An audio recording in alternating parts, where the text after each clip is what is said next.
Sunod po, yung oil. Alam niyo po yung Kambal Barko? Kambal, Anybody? Especially dyan sa may ano? Kambal Barko ho. Yeah, Kambal Barko. Oil smuggling. Dyan sa intelligence natin, nandito ba yung chief na intelligence, Kambal Barko? Yung chief ng intelligence. Kahit na yung natitinda ng maruya dyan sa Batangas, alam na alam to eh. O yung natitinda ng balut dyan sa may POM, alam din to, Kambal Who is the Barko. chief of intelligence? It's issue po sa government. Maging yung barangay tanod ata na Is here, Your pag-alaga Honor. dyan. The chief of the intelligence is here. Is Sige, Mr. Enciso. itetest natin yung chief ng Intel. Yeah. Kanina pinulip kayo, chief ng Intel, ano ang ibig sabihin ng Kambal Barko? At ano ang ibig sabihin ng paihi? Pakipaliwanag lang po. And we're talking about oil smuggling here. Yan natin po, Arlene, para mabusin. Hi. Kambal Barko. Gusto mo change of rules, Your Honor? Would you Madam like to President? move for a suspension? Para mas of the rules, maganda? Your Honor? Sabihin ko, If with the permission, it has to be unanimous. Okay. So, With the with permission has of... to be with the permission of our colleagues, Your Honor. But you can make the motion. Your Honor. Can I call for a 1-minute suspension? Okay, sasabihin ko lang, thank you. sino magmumove? Kasi kawawa naman, nahirapan siya. Magot siya. Tapos ano sasabihin?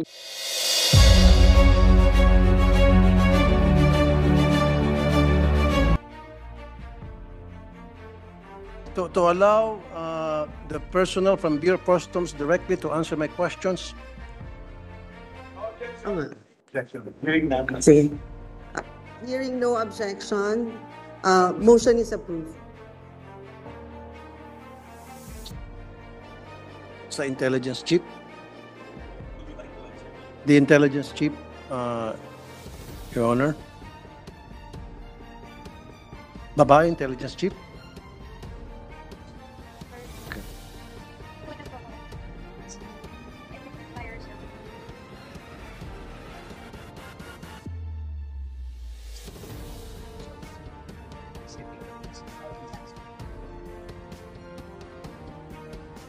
State your name. Yes, good afternoon, Your Honor. You are. Vern Enciso po, Director of the Customs Intelligence and Investigation Service. Bern Enciso. Ang ina-expect ko ay yung general. Uy, ano ba yun? General Jubimax Uy, retired sir, is the Deputy Commissioner for the Intelligence Group. Exactly. Yun sana gusto kong makausap. Nandito ba? Nag-retire na? Hindi Retired po, sir. general. He's a retired general, sir. Yeah, he's a retired general. But I want to talk to him because siya yung nasa top. Sorry, yes, sir. I'm hindi representing, ko sir, kasi for the Intelligence Group. meron pa mas mataas sa'yo. Siyempre, Yes, sir. gusto ko siya. Yung pinakamataas na. Is he here? We will try to, he's currently now in the office attending to a conference, sir. We will try to call him now, sir, to contact Okay. her. Hindi, kasi may mas mataas sa kanya eh. Gusto ko sana yung kataas-taasan. I don't know if you can answer my questions, but We I will want try our best. my questions to be answered by someone who's higher up. Higher than you. I'm sorry, hindi sa minamata ko yung imposition. Hindi, mas gusto ko sa intelligence group. But anyway, go ahead. Try. Kambal Barko, alam mo ba yun? Sir, the term na kambal barko, sir, I just heard of it right now, sir. Just right now, Yes, sir. I'll tell you what is the meaning of Kambal Barko. Dalawang barko magkapareho. Yung isa tatambay sa laot. Yung isa dediretso sa, say, Port of Manila na merong parehong karga ng 1 million liters of oil. Yung isa may dalang permit na para magdiskarga. Wala naman nakalagay doon kung saan i-diskarga. Tapos ngayon, magbabayad ng duties and taxes. Kung ano yung dapat bayaran para sa isang 1 million liters of oil. Matapos mabayaran, alis na siya. At didesign niya, matapos mabayaran, magdidiskarga siya. Siyempre, diskarga sa Port of Manila. Pag nadiskarga niya yung kanyang oil na 1 million liters, sasabihin niya doon sa nakatambay sa laot, nakadiskarga na ako pupunta ka na sa Port of Batangas. Pupunta sa Port of Batangas. Pagdating niya doon sa Port Batangas, hawak-hawak niya, parehong dokumento, pati yung payment na binayad sa POM, magkamukha yung barko eh. Maglalanding siya ngayon sa Batangas. Pagdating sa Batangas, may mga taga-salo. Sasabihin doon, idideklara lang, formality. Nagbayad na kami ng taxes and duties. Ito yung barko na nagdaong sa Port of Manila. Kaya lang, yung depot namin doon, puno na, wala mga truck available, kaya i-divert namin dito sa Batangas. Pero bayad na kami. Magdidiskarga sila doon. So isang barko lang na bayaran, nakapagbayad. Your Honor, sir, with the current procedures and documentary requirements for the discharging of such commodity, which is in this case fuel, once paid, the fuel now is with the fuel marking program. Doping is done for this supposed tax-paid fuel. So, upon discharging on another port, it is also mandatory for the fuel marking testing for all discharging vessels, sir, before they can discharge. That's the current procedure, sir. I know, there is a procedure in place. Tama. However, kapag ang sumasalo na kung saan babagsak yung smuggled oil na hindi na imposible lahat. Tama? Kung yung Bugatti nga na Chiron nakapasok nang wala man lang diniklara na kahit anong dokumento, di ba? Ito pa kaya. Yes, Your Honor, sir. Tama? Yes, Your Honor. Nangyari. Pai. Alam niyo po yung paihi, sir. We've heard of that modus operandi, sir. Paano po yung paihi modus operandi kung tatanungin ko po kayo? Your Honor, sir, the paihi is the ship side or the discharging of supposed fuel in the open waters, and then this is brought to land by another vessel coming from the said mother vessel, the paihi system, sir. And it's been happening for the longest time, and it's still happening time and time again. So what is being done here? Ano po yung ginagawa ng Bureau of Customs? Kasi pwede kayong makipag-usap dito sa Philippine Coast Guard. Patuloy pa rin po nangyari ito, lagana pa rin po yung paihi. Tama ka, nasa international water, yung isang barko na naglalaman ko ilang milyon na litro ng oil, and then may mga barge doon na paglalagyan nito mga oils. Bawat barge, maglalanding yan sa mga private pier. Sa iba't ibang private pier. Madalas sa Batangas. Yes, Your Honor. At pagdating doon sa private pier, nandun yung mga lorry. Alam mo yung lorry? Yes, sir. Yung mga truck. Pila-pila yan. Kakarga doon. Diretso na sa depot. Your Honor, sir, the modus operandi is, we acknowledge it's really happening, and based on records, for 2023, the Bureau of Customs has already apprehended 714 million of smuggled fuel. Comparing it from previous years, for 2022, 160 million. And for 2021, 6 million. So we could see, sir, that the Bureau of Customs, Your Honor, sir, is doing its efforts in curtailing this said modus operandi, with the help also, Your Honor, sir, with the Philippine Coast Guard, Philippine Navy, and other government agents, Your Honor. Tama yan, sir. Pero kung minsan selective po yung panghuli. Dahil kailangan talaga magkaroon ng trophy ang Bureau of Customs. Kailangan once in a while, meron silang maipakita sa publiko na meron silang huli. So kung tutusin, parang sinasadya yun. Manghuli kami ngayon, nakapasok na say 100 million liters, manghuli tayo kasi naman lang manghuli tayo ng 1 million to 2 million liters. Regalo na lang yun. Diba? And then, ito pang nangyari. Manghuli. Sabihin natin hindi lang sa oil, misdeclaration. Alam niyo po ito sa Bureau of Customs. Wala ka nang kinalaman dito, pati sabihin ko lang sa iyo. Nakatingin si Minority. Manguhuli kayo ng misdeclaration, di ba?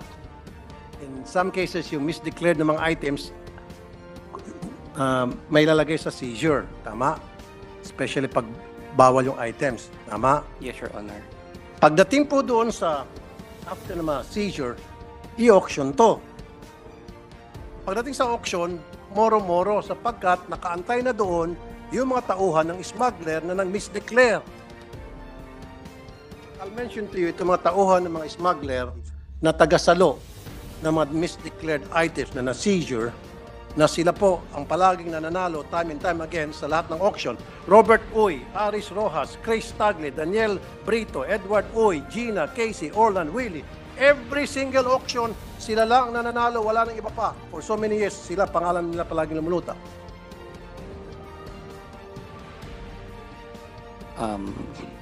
Yes, Your Honor. For the auction seized commodities, this is an open public bidding, and the COA is also on board in witnessing such procedures that Open bidding meaning sinasabi yung amount, parang yung napapanood natin sa mga Discovery Channel na yes, Your 1,500, 1,500, and then 2,000, tataas. I don't think so. Sealed bid to. Ang sinasabi nakarating sa akin information. Naka-sealed. Hindi yung sinisigaw. I don't think so. Kasi kung sinisigaw nyo, then give me a video of that. Na yung sinasabi, 1,000, 5,000, tapos tataas, 10,000, 1 million, 1 million, okay, calling once, calling twice, bong, panalo yung 1 million. Meron bang ganun? Kung meron ganun, I need to see the video. Kasi ang pagkasabi sa akin ng source ko, sealed bidding daw po ito. Nakalagay sa envelope, naka-sealed, and then sasabihin, kunyan, nandiyan yung mga taga-COA, kung sino-sino pa sinasabi nyo, and then bubuksan, at ang nanalo ay, na pwede mang moro-moro na lang, at ang nanalo ay, ito mga pangalan binanggit ko, palagi.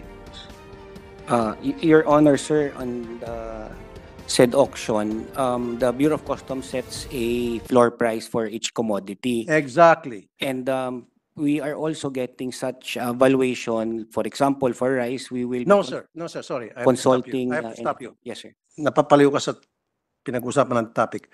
Kasi, ang sabi mo, open bid. Ang sa akin, pag open bid, yung bang isinisigaw, nandyan yung mga bidder, tapos ngayon may nagtatawag, nagko-call, may mga numerong hawak, sabi, okay, 1,000, tataas. 5,000, taas. 10,000, 500,000, 1 million. Pag sinabi, going once, going twice, walang nanalo, walang nagbid. Ikaw, 357, panalo ka na, 1 million. Hindi ganun eh. Kasi kung ganun, then give me a video na ganun nga. Kasi pagkakaalam ko, sealed bidding. Your Honor, sir, that the procedure that the Bureau of Customs is practicing is what I would mean that it's an open bidding. Everybody's invited to join. Exactly. Everybody, pero time and time again, these are the people na nananalo. Sila lang palagi ang nananalo. Yun yung point ko. Yes, Your Honor. Kaya ang lumilitaw po, moro-moro lang. So dapat, pag sinabing open bidding, kino-call out yung amount. And then, bawat participant may mga numero. Para walang moro-moro. Kaysa naman yung nakasil, and then, syempre, doon sa mga nakaselyo, may check doon, ito check, ito mananalo. Pagbukas, panalo si Herodes. Bukas si Poncio Pilato. Bukas si Barabas. Sa isang araw naman si Judas. Sa after 1 week, si Estas. Anyway, Yes, Your Honor. baguhin niyo po yung auction. Pwede ho ba sa Commissioner? Ang gusto ko po, open bidding. Na pag open bidding, kinukall out yung amount at lahat ng participants may mga numero at nang sa gayon, hindi na pwedeng matawag na moro-moro. Pwede ba baguhin natin yung bidding? Your Honor, sir, as per the Commissioner, we will be introducing a new system of the auction wherein we will be having an e-auction, sir. Online na po ang auction. So, when we mentioned that it's an open bidding, we will be now online. So, Ay, pangit yung, I don't know ha, pero hindi pa rin maganda online. Kasi sa online, kayo-kayo lang, pwede kayo mag-usap-usap dyan electronically. Gusto ko open. Dapat yung mga nagbibid, nandyan. Kasi pag online, pwede ka mag-participate kahit ikaw nasa Hong Kong, nasa Beijing, nasa kung saan kang bansa, nasa lupa ng Pilipinas. I want the people participating in the auction, they should be there physically. So para makita natin yung mukha ng mga nagbibid, kung sila ba'y pare-pareho na lang. Dapat nandoon. They should be present. Sir, the one that you mentioned, the procedure, that is now the current procedure that is being done. It is? Yes, Your Can I see a video of that? Show me a video. Yes, we will produce, Your Honor, sir. Produce me a video na gano'n nga yung procedure. Kasi yung pinaka-latest source ko, gamit mismo sa committee ng auction, isa doon, nagsabi sa akin, hindi raw gano'n. The auction that is being done is posted live in our Bureau of Customs Facebook pages. We will try to retrieve it now, sir. Kino-call out yung amount tulad ng sinabi ko? The calling of amount is once the bidding or the bidder has already submitted his bid and it's being called out. Hindi po, sorry ah. Ang sinasabi ko magsasubmit. Ang sinasabi ko, real time. Right there and then. Nakapanood na ho ba kayo? Yung, Yes, sir. gano'n na ibig sabihin, hindi yung magpapadala si bidder. No, sir. The procedure, sir, Your Honor, sir, real time in the sense, sir, that all of the participants or the bidders are present together with the witnesses. The opening of the bids of the bidders is open simultaneous, and Okay. the calling out of the winning bidder is also done on that same day. And they're there Yes, Your Honor, sir. at nagbabanggit ng amount at Yes, Your Honor. nagpapataas ang amount. Yes, Your Honor, because they will be posting the performance. Make sure na you're saying, I don't want to put on oath kasi baka mamaya ma-contempt ka. You make sure kasi yung source ko galing mismo sa taga-auction mismo. Siya mismo nagpapatunay and he's member of the auction committee na hindi ganon. Nagkakaiba kayo ng impormasyon. Siyempre, mas pagkakatiwalaan ko yung taga-auction na source ko. Yes, Your Honor. As per commitment, sir, we will be submitting such video and Submit mo sa akin. yes, Your Honor. And itong mga sinasabing mga palagi na lang nanalo sa auction, paimbestigahan nyo. Okay? Thank you. Next. Pinuri ka kayo dun sa vape na nahuli. Sino po yung may-ari ng vape na 1.4 billion? At paano po nakalusot yun?